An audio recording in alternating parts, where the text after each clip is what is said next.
Mwanaume unayejichua, madhara huwezi kuyaona kwa sababu maumbile yako ni nyama tupu, hayana mfupa.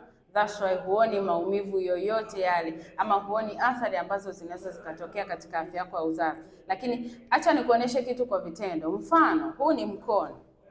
Huu mkono wangu nitakapoushika hapa kwa muda mrefu, ama nikafunga kitu hapa kwa muda mrefu, utapata ganzi. Upande wa huku damu itakuwa ime stop, yani damu itakuwa haitembei kwenda huku. Manake huku kutahisi, yani kutakuwa ni kama sehemu ambayo haifanyi kazi vizuri.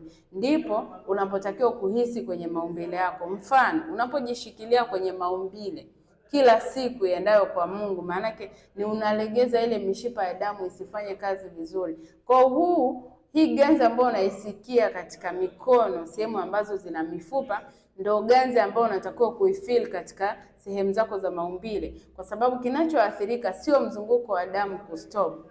Kinachoathirika pia ni yale maumbile, kwa sababu ile mishipa inatakiwa iende moja kwa moja, damu iwe ina flow moja kwa moja, na misuli inatakiwa ikaze moja kwa moja. Kwa hiyo kama tu huu mkono unasikia ganzi na ukiuachia unapata maumivu, vipi kuhusu sehemu ambazo hazina mifupa?